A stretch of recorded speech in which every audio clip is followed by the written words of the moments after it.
Hi guys, welcome back on my YouTube channel. MXP here. If you're following me on Instagram, you know that I'm a Polar Pro ambassador, and we're here today in this video to give you my feedback about the filters, the Polar Pro filters for the Mini 3 Pro. As I said, I'm an ambassador, but my video will be totally honest, and I will show you how those little things can improve your shots and the way you're filming and photographing with the DJI Mini 3 Pro.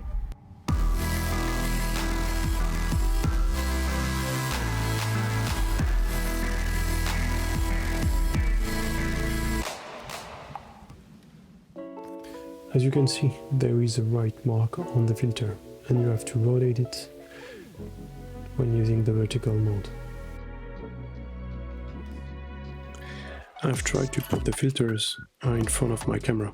Actually, it's pretty hard since the filters are very tiny, but it's just to show you the impact each filter has on the light entering in the sensor. So here is a CPL filter, so only polarization. As you can see, color are more saturized. Now an ND32 filter with polarization. Colors are more saturated and the dark are deeper.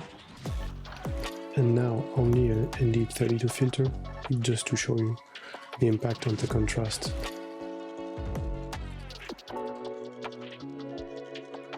So it's hard to see on the lens directly what's exactly happening.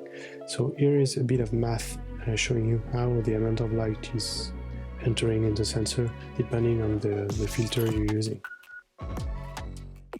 Actually, if you're following the link in the description, you can only buy ND8 to ND32 filters for Mini 3 Pro on Polar Pro website.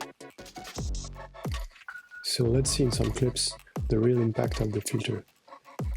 I've only used an ND8 filter on that clip just to show you the contrasts and the impact on the motion blur.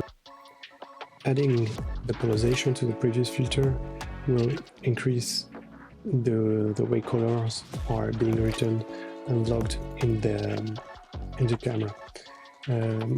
This is only available if you're shooting in D-Log or RAW for pictures.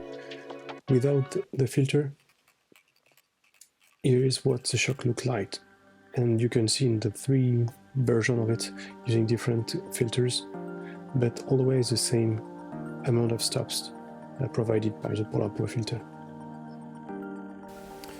Many of you asked why is it important to use an ND filter. As you can see with the split, I've used this time an ND16 since the light was brighter and there is less contrast on the left part of the screen. Adding polarization will also hide more vivid color, as I said before. And why I'm always using Polar Pro is that these filters are really resistant, and the polarization can be reduced by the amount of time you've used the filter.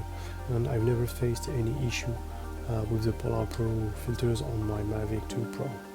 So even if I'm an ambassador, I couldn't remember honestly using this filter for the Mini 3 Pro.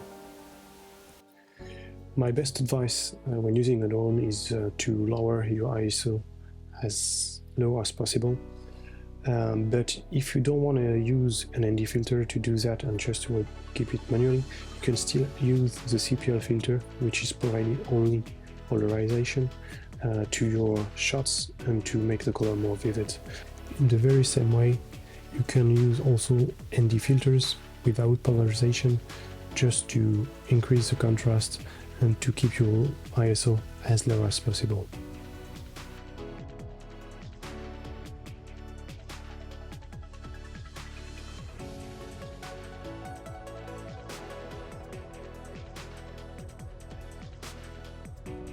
You can use this filter for drone photography too. It will improve the contrast and the saturation of your colors.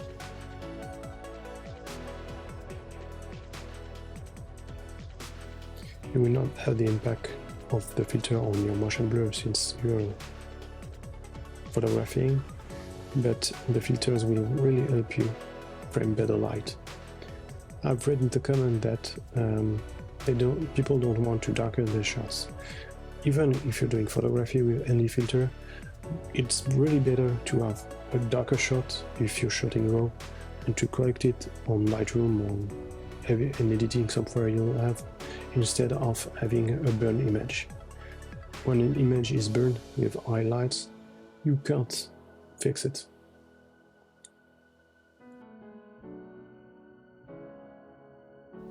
I hope you enjoyed this video. If you have any question, drop it down below. Follow me on Instagram to see this filter in action.